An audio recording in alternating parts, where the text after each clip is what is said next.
Welcome to my Oppenheimer movie review from 2023. I just watched it. I'm going to give you my thoughts. So the movie starts off with a quote on screen that talks about how Prometheus had given man fire and he was tortured in eternity for it. And you thought, wow, this is going to be a really sophisticated movie. Kind of like how they started The Little Mermaid with a quote from the Hans Christian Andersen's book. And you're like, wow, we're bringing in literature into this? Fascinating. And then it has this one line on screen that's typed that says 1 period fission. And then it says 2 period fusion. And you're like, whoa, are we going to go through the scientific steps, the hypothesis, the scientific experimentation framework? No, none of it. You sit through 3 hours of Oppenheimer's life, which jumps in and out of time. Before I get into this movie, have you seen this video from Vox about how we all need to watch videos with subtitles now? If you haven't, please go watch it and then come back here, because in it you will hear some fascinating revelations about the film industry, how it's changed, but also from Christopher Nolan, who's the director of this movie, Oppenheimer, how he talked about when he edits movies, he makes the audio not super clear on purpose. And I'm paraphrasing, but he said, I do this on purpose. So when you watch Tenet, when you watch Dunkirk, when you watch Oppenheimer, you don't really know what's happening. It's an inaudible hell. You don't know what's happening on screen, and that's okay if The Dark Knight worked because you have action on screen. Tenet kind of worked because even though you couldn't hear what was happening, there was action on screen. Inception, even though you couldn't hear what's happening, well, I think that one also had better audio. I think it's gotten progressively worse, or maybe we're just more aware of it. But this movie doesn't have a saving point because the whole thing is drama. There's no real action on screen, so you are dependent. You are being held captive by the script because you don't know where it's going to progress or how it's going to progress, and he's doing time jumps in and out, kind of like Inception. You are just constantly everyone's looking at each other like, what? What did they say? What's going on? And he had said that he films and edits for IMAX. I went to the biggest IMAX, I think, in the world. It's AMC Lincoln Square, and it was inaudible. And it also did this weird thing where I've seen it also in Dunkirk, and I don't know if you've noticed it. If you have, I really want to know why he does this. I hope this doesn't ruin the movie for you, but if you pay attention, you'll see that sometimes, and this happened in Dunkirk too, he has widescreen shots, and then he cuts into full frame, and he cuts back into widescreen, and he cuts back, and you're like,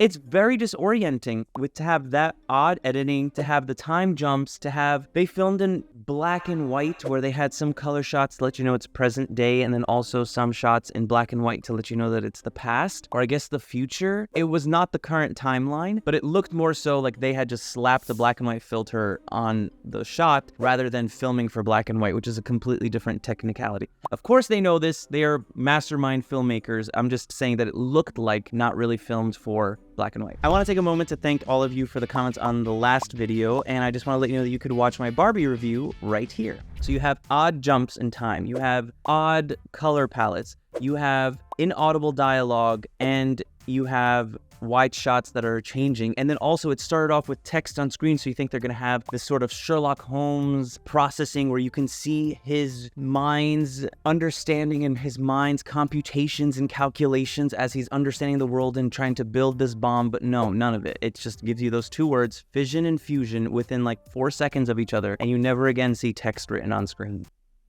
The movie is beautiful. The movie has a lot of spinning moments in the beginning where you're like, oh, is this foreshadowing how he's gonna come to understand how to build the bomb? And he's talking to different scientists and traveling, going to different places, and all the scientists are like, you're like, what?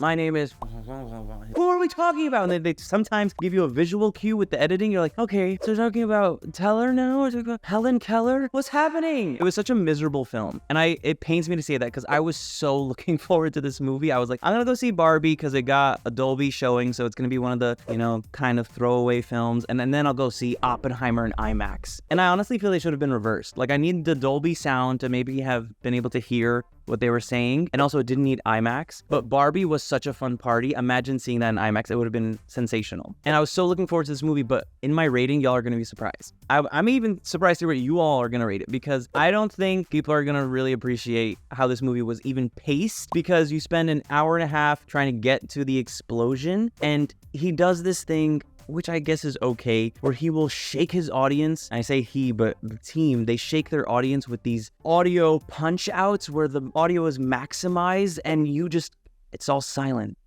Visual.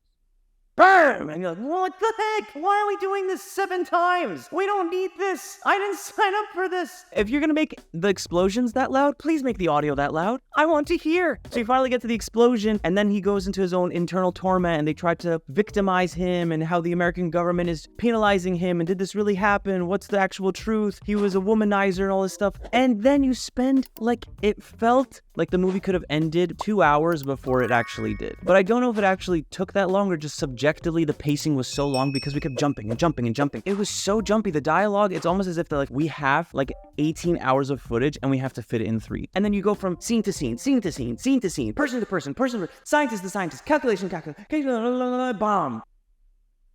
And now we're in court, and we sit in court for the rest of the movie. Every time we kept on going for a scene after scene after scene, interrogation after interrogation, new character coming back. What did you say? What did you think? What did you hear? I think it was actually an hour just in the courtroom scenes, in the interrogations. Then finally Rami Malek comes out at the end and has just some breath of hope, and you're like, oh, okay, great. Oh, now we're gonna circle back to the beginning. Woo, thumbs up. It was an inaudible misery.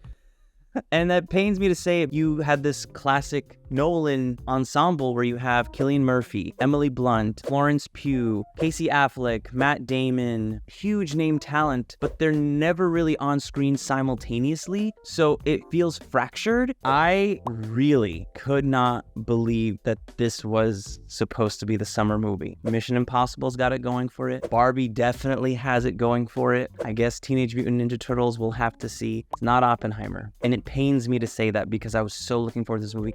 I love Cilian Murphy. I love Emily Blunt. I love Florence Pugh. I love these actors and what they can do. Matt Damon, when Matt Damon came on screen, to be fair, so maybe it is an actor thing, it's hard to tell. It's hard to really evaluate this movie. When he came on screen, you heard every word that he said. I don't know if he had asked to be more clear, if he had just worked on his diction, or if he just projected better than everyone else, or they just turned up his, I don't know. But you could actually hear what he said, and so when he finally came on screen, I'm like, please don't go. Please, can you give me a summary? Like Spark Notes? What did everyone else say? I'll buy you bubble tea. Can we just talk? What is happening? Like, from a pediatrician's point of view, I don't think you should take your kids to this. I don't even think you should take your teenagers to this. It has some really racy content. A lot of things that I don't feel actually even contributed to the movie. They sort of made this about, oh, the atom bomb, but it's not. It's about his life. End up in the day-to-day and his own relationships and his infidelity, and you're like, okay, like, I would really rather explore the philosophical implications of creating a bomb that killed so many people and how it affected this guy. And I guess some people are gonna say, well, that's the point. That's what this whole... It wasn't clear. It was not clear, and it really could have been. They had 3 hours to do it. I get it. It's like someone read a book about his life and it's like, I need to include every detail. And even them including every detail, they're like, but you don't understand. I had like 89 more details I needed to include. And you're like, bro, this is a movie. Get us to the end. Faster. Oh, you're going to spend an hour in the courtroom? 2 hours racing through 87 moments of his life, and you're going to spend an hour on 2 moments? Let's not do that. Let's not do any of that, because it's going to feel stifling and claustrophobic. Everyone started out on the edge of their seats, and by the end, people are like, you want my review? I'll give you my review on a scale of 1 through 10. Decimals are encouraged. Please let me know what you think about the movie. I really want to engage in a conversation with you all. 2.0.